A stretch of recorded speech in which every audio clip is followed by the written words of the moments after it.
Pag, pag, paglusong ko, lamig eh. Suko din ako, lamig. Oh, ayan oh. Ayan si Ate Ching, may tao pa yata. Ay hindi, yung caretaker na pala yan. May aso oh. Magbabantay yung aso eh.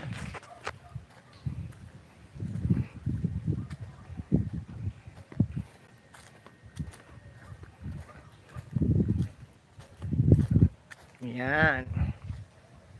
Eagles Camp. Ayan ang pangalan ng pinuntahan namin. Eagles Camp dito sa Cabinte, Laguna.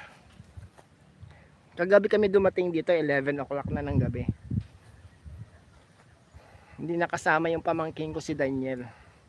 Kasi may trabaho at may binili yung pang pyesa. So kami lang nakarating.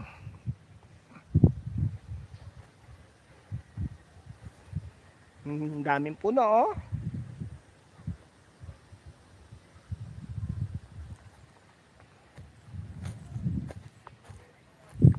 Dito kami sasakay mamaya. Kami na kasi susunod doon sa bangkang pumunta doon sa ano sa pinagparkingan ng sasakyan. Ayan yung pamangkin ko oh. Si foreman ng Toyota.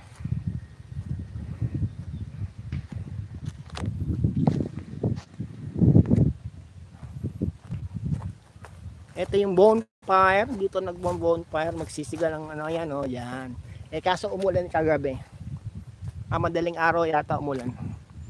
Hanggang umaga, tapos yun. Medyo umaraw-araw.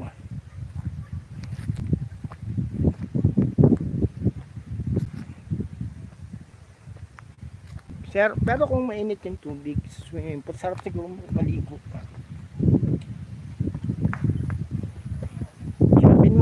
Ito si ano.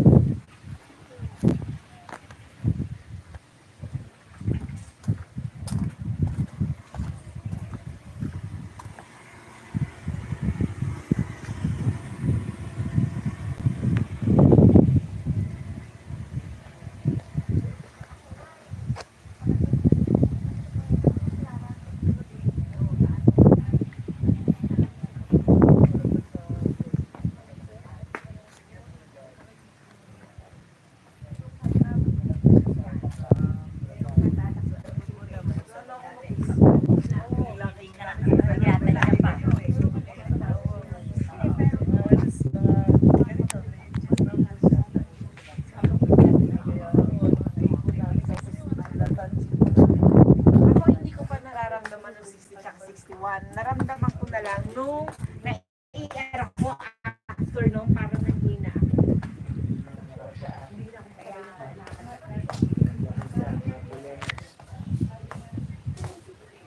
O nag-iyak ka na dyan, ba't naiyak ka? Maiwan mo na yung ano mo? Pag-aari mo, binenta mo na? Binenta ko na yung Nako. Nabili na ng bagong may-ari. Ito yung bagong may-ari oh. Si Don Engineer. Si Engineer Jojo. Ito yung dating may-ari. Ngayon, ito na.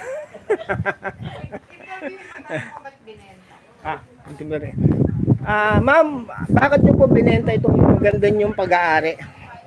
Itong island mo? Ha? Pinag-aagawan kaya binenta na. Tapos, baka punta ka Amerika, no? Hindi. Ano? Sa ano lang. Sa ano lang? Sa Canada. Pupunta pa lang Canada dry.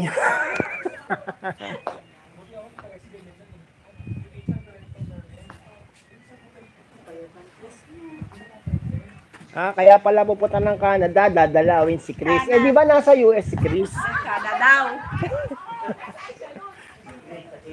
Si Chris Aquino. Dadalawin daw niya. Payat na nga sobra. Payat na, kakaawa. Ang sakit niya, ibang klase ka sabi yung may behana. Mayamang sakit. Kaya ikaw, huwag kang magpapayaman. Baka magagaya kay ano. Hindi, walang may sakit na gano'n.